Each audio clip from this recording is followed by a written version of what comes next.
ओम नमो भगवते वासुदेवाय. अर्थपंचमोध्याय. दुर्वासांची दुःख निवृत्ती.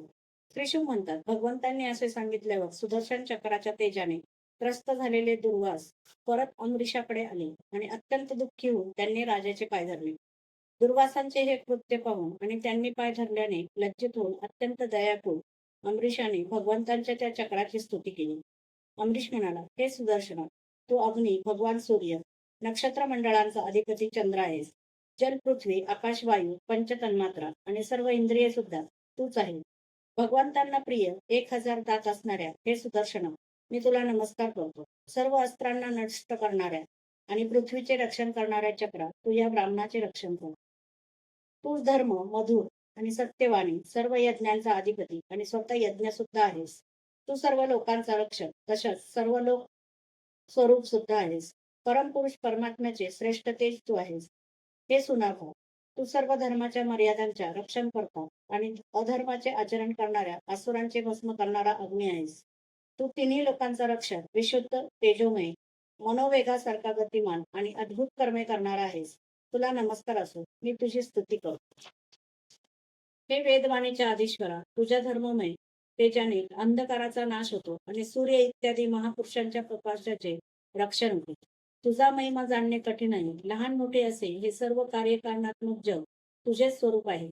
हे अजिंक्य सुदर्शन चक्र, ज्यावेळी निरंजन भगवान तुला सोडतात, तेव्हा तू दैत्य दानवांच्या सेनेत प्रवेश करून युद्धभूमीवर त्यांच्या भुजा, पोट, जांघा, पाय, मान इत्यादी अवयव कापीत अत्यंत शोभिवंत दिसतोस.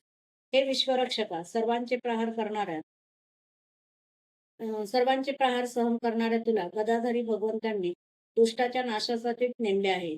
तो आपल्या कुलाच्या भाग्योदयासाठी दुर्वासांचे कल्याण कर. आमच्यावर तुझा हात मोठा उपकार ठरेल. मी जर काही दान केले असेल, यज्ञ केला असेल किंवा आपल्या धर्माचे उत्तम पालन केले असेल, तर आमच्या वंशातील लोक ब्राह्मणांनाच आपले दैवत समजत असतील, तर दुर्वासांचा त्रास नाहीसा होऊ.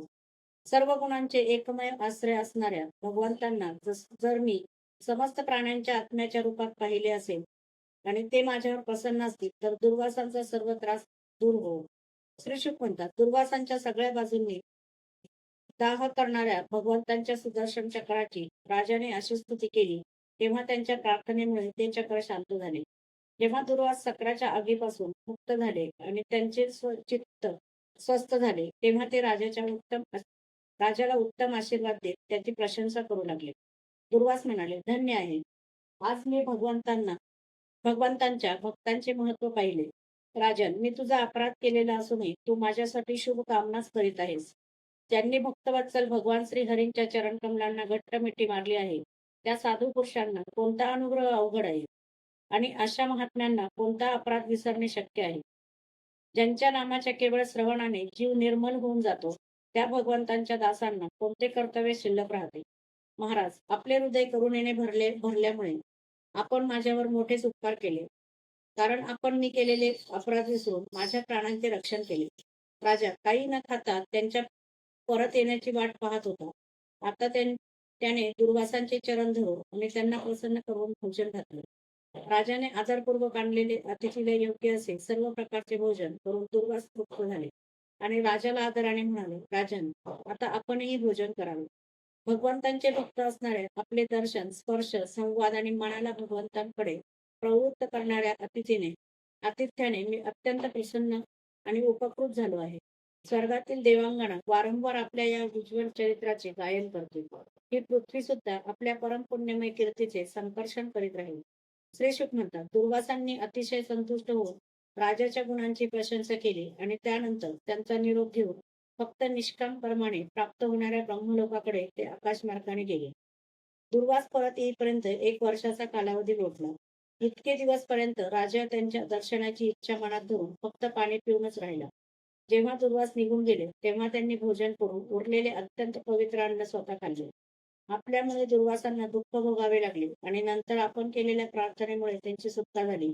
या दोन्ही गोष्टी स्वतःमुळे होऊ नये, त्यांनी तो भगवंतांचाच महिमा मानला. अशा अनेक गुणांनी संपन्न राजा आपल्या सर्व कर्मांच्या द्वारा परब्रह्म परमात्मा श्री भगवंताविषयी भक्ती वाढवित होता. त्यामुळे त्याला ब्रह्मलोकापर्यंतचे सर्व भोग नरकासमान वाटत होते. त्यानंतर अमरीशाने आपल्यासारखेच गुण असलेल्या पुत्रांवर राज्याचा भार सोपविला आणि तो स्वतः वनात निघून गेला. तेथे त्याने धैर्याने आत्मस्वरूप भगवंतामध्ये आपले मन लावून गुणांच्या प्रवाहारूप संसारातून तो मुक्त झाला. महाराज अमरीसाचे हे परमपवित्र आख्यान जो वाचतो आणि त्याचे स्मरण करतो तो भगवंतांचा भक्त होतो. अध्याय 5वा समाप्त.